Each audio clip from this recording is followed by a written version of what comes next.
Assalamualaikum warahmatullahi wabarakatuh. Saya Sunarto Poniman, mahasiswa Magister Hukum Universitas Kepulauan Riau. Pertama-tama saya mengucapkan terima kasih. Izinkan saya untuk memaparkan presentasi terkait politik hukum dengan judul Bantuan Likuiditas Bank Indonesia. Baik, ada 4 poin yang akan saya sampaikan tentang BLBI, yaitu pertama, apa itu BLBI, kemudian asal mula terciptanya BLBI, kemudian kronologi terjadinya kasus BLBI, kemudian yang keempat, analisa hukum terhadap kasus penyimpangan BLBI. Baik, kita mulai kepada segmen yang pertama, yaitu apa itu BLBI.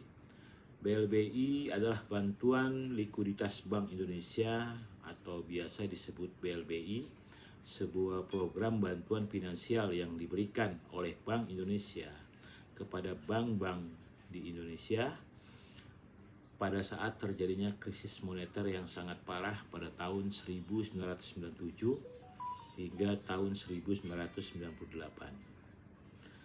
Sederhananya, BLBI ini seperti memberikan pinjaman darurat kepada bank-bank yang sedang mengalami kesulitan keuangan agar mereka bisa tetap beroperasi dan agar keuangan nasional ikut terbantu. Kemudian asal mula BLBI. BLBI muncul sebagai akibat dari krisis moneter yang melanda Indonesia pada tahun 97-98. Nah, krisis inilah yang menyebabkan nilai tukar rupiah anjlok terhadap dolar Amerika Serikat, sehingga banyak di Indonesia yang mengalami kesulitan keuangan, yang antara lain adalah gagal bayar, kemudian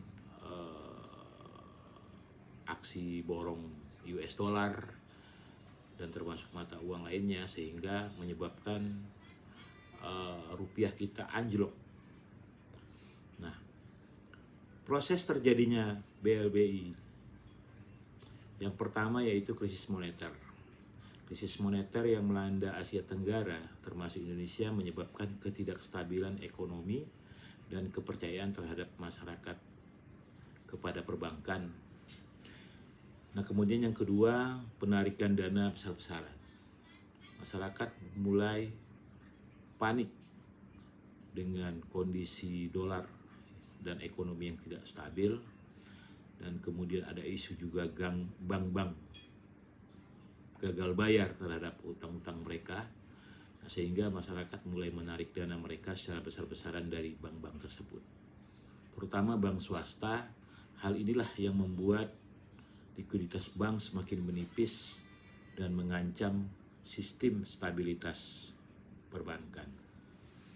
Kemudian yang ketiga, BLBI sebagai solusi untuk mencegah terjadinya bank run dan menjaga stabilitas sistem keuangan. Pemerintah melalui Bank Indonesia memberikan bantuan likuiditas kepada bank-bank yang mengalami kesulitan. BLBI ini merupakan pinjaman yang diberikan oleh negara melalui Bank Indonesia kepada bank-bank tersebut. Kemudian yang keempat adalah masalah yang muncul. Pada saat pemberian BLBI ini banyak memunculkan berbagai masalah seperti penyalahgunaan dana yang diduga dari beberapa bank yang menyalahgunakan dana BLBI ini untuk kepentingan pribadi atau kelompok-kelompok tertentu. Kemudian yang kedua, hutang negara untuk mensupport BLBI ini semakin membengkak. Total nilai BLBI yang diberikan sangat besar dan menjadi beban hutang negara. Kemudian transparansi yang kurang. Proses pemberian dan penggunaan dana BLBI ini kurang transparan, penuh dengan hal-hal yang berbau kolusi, nepotisme, dan seterusnya, sehingga pada saat itu sangat sulit dilakukan pengawasan. Kemudian kronologis kasus BLBI. Pada 11 Juli tahun 1997, pemerintah Republik Indonesia memperluas rentang intervensi kurs dari 192 dalam kurun 8% menjadi 304, yaitu 12%. Melakukan pengetatan likuiditas dan pembelian surat berharga pasar uang serta menerapkan kebijakan-kebijakan uang ketat. Kemudian tanggal 14 Agustus 1997 pemerintah melepas sistem kurs mengambang terkendali atau free floating. Masyarakat panik dengan kurs mengambang lalu berbelanja dolar dalam jumlah yang sangat besar. Sehingga setelah dana pemerintah ditarik ke BI, tingkat suku bunga dan deposito melonjak drastis karena bank berebut dengan rakyat, dengan dana rakyat. Pada tanggal 1 September 1997, BI menurunkan suku bunga SBI sebanyak 3 kali. Berkembang isu di masyarakat mengenai beberapa bank besar yang mengalami kalah clearing dan gagal bayar, dan termasuk rugi dalam transaksi falas. Sehingga kepercayaan masyarakat terhadap Bank Nasional mulai goyah, terjadilah ras kecil-kecilan. Selanjutnya pada tanggal 3 September 1997, sidang kabinet terbatas bidang ekonomi, keuangan, dan pembangunan, produksi dan distribusi berlangsung di Binagraha dipimpin oleh Presiden Soeharto. Hasilnya, pemerintah akan bantu bank sehat yang mengalami kesulitan likuiditas, bank sakit akan di-merger atau dilikuidasi. Belakangan kredit tersebut disebut Bantuan Likuiditas Bank Indonesia atau kita sebut dengan BLBI. Kemudian lanjut pada 1 November 16 bank dilikuidasi oleh Bank Indonesia karena tidak mencapai kecukupan rasio, termasuk gagal bayar dan seterusnya.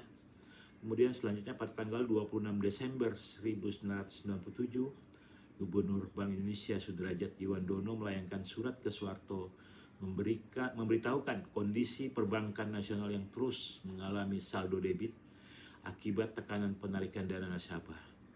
Sudrajat mengusulkan yaitu mengganti saldo debit dengan surat berharga pasar uang khusus atau SBPU. Selanjutnya pada tanggal 27 September 1997, surat Gubernur BI dijawab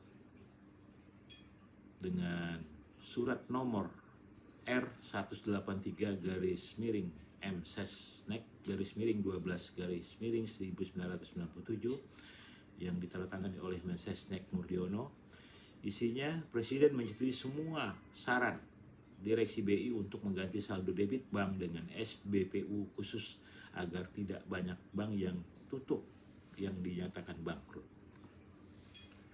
Kemudian pada tanggal 10 April 1998, Menko diminta mengalihkan tagihan BLBI kepada BPPN dengan batas waktu pelaksanaan 22 April 1998.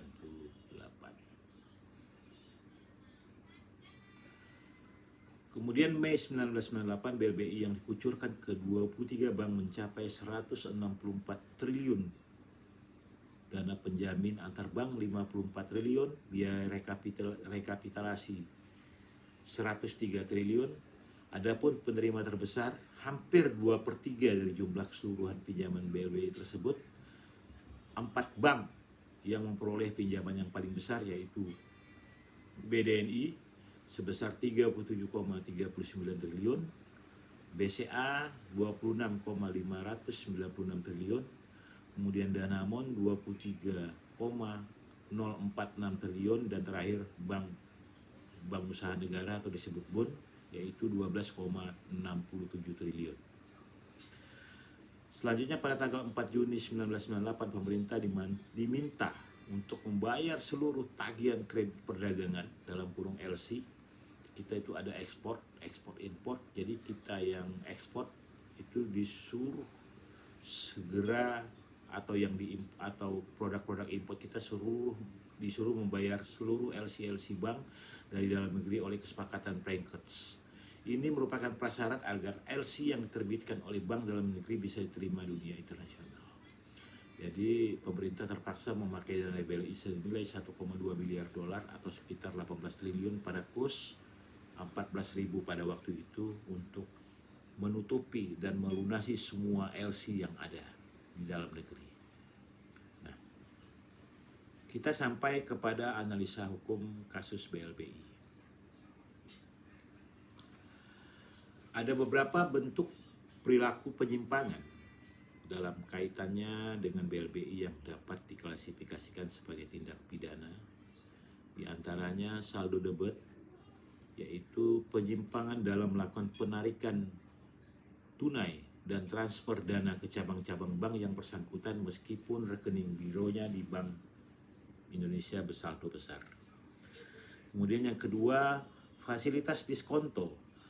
Kebijakan pemberikan fasilitas diskonto 1 dan 2 untuk mengkonversi saldo debit rekening giro bank di Bank Indonesia tersebut ternyata tidak sesuai dengan ketentuan Bank Indonesia mengenai fasilitas diskonto.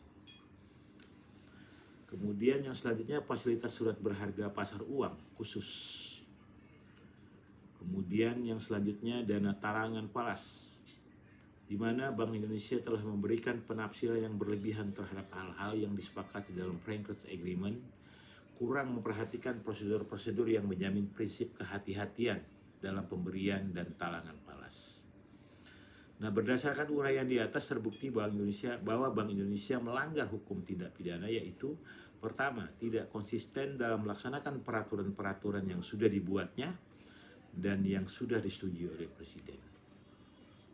Hal ini di mana banyak terjadi penyimpangan yang dilakukan oleh Bank Indonesia, termasuk sistem pencairan Bank Indonesia yang lebih mementingkan kelompok-kelompok tertentu. Kemudian yang dua, kelalaian terhadap seleksi penerimaan dana BLBI yang menyebabkan kerugian negara. Jadi ada kebocoran dana BLBI yang terjadi pada bank-bank yang disuntik, sehingga yang seharusnya misalnya nominalnya sekian disuntik lebih banyak. Nah, disitulah terjadi korupsi dan penggelembungan nilai BLBI. Kemudian kelalaian terhadap pengawasan dana yang menyebabkan penyimpangan dana atau korupsi sehingga membesar menjadi 138 triliun rupiah. Nah, ini yang menyebabkan negara sangat dirugikan dalam hal ini. Nah, pelanggaran BLBI tersebut itu sudah ditangani dengan berbagai versi yang disesuaikan dengan kebutuhan penyelesaian kasus. Pihak kepolisian juga ikut menyelesaikan kasus BLBI dengan menggunakan instrumen perbankan. Kasus BLBI juga ditangani kejaksaan dengan mengacu kepada Undang-Undang Nomor 3 Tahun 1971. Nah, karena kasus ini terjadi sebelum lahirnya Undang-Undang Nomor 31 Tahun 99 tentang tindak pidana pemberantasan korupsi, BLBI juga ditangani dengan mendasar pada instruksi Presiden Nomor 8 Tahun 2002 dan Undang-Undang Nomor 25 tentang Tahun 2000 tentang Propernas. Di samping itu ada beberapa kasus BLBI yang penyelesaiannya ditangani oleh Departemen Keuangan. Nah, sampai saat ini masih terdapat banyak beda pendapat terkait penafsiran pasal 9 dan pasal 8 Undang-Undang tentang KPK. Berdasarkan keputusan MK, KPK hanya berwenang melanjutkan dan mengambil alih penyelidikan, penyidikan, dan penuntutan perkara korupsi yang belum selesai dilakukan oleh lembaga penegak hukum lain, tetapi tidak terhadap korupsi masa lalu.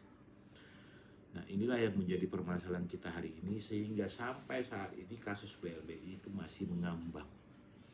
Nah, terlepas dari persoalan pro dan kontra, sudah semestinya KPK mengambil alih kasus yang sudah merugikan negara triliunan rupiah. Tinggal tergantung kita, tergantung negara, apakah mau untuk membuat regulasi yang baru sehingga kasus BLBI yang sudah hampir berapa puluh tahun ini bisa dapat dituntaskan sehingga ada kepastian hukum. Nah, selain itu kasus ini juga penanganannya menghabiskan waktu lebih 10 tahun. Sampai hari ini kalau kita hitung dari tahun 2000 sejak munculnya kasus BLBI ini, maka penanganannya tidak cukup dengan cara yang biasa, dari harus cara yang lebih tegas dan secara aktif mengusut tuntas kasusnya. Demikian yang bisa saya sampaikan terhadap presentasi terkait tentang BLBI dan implikasi hukumnya.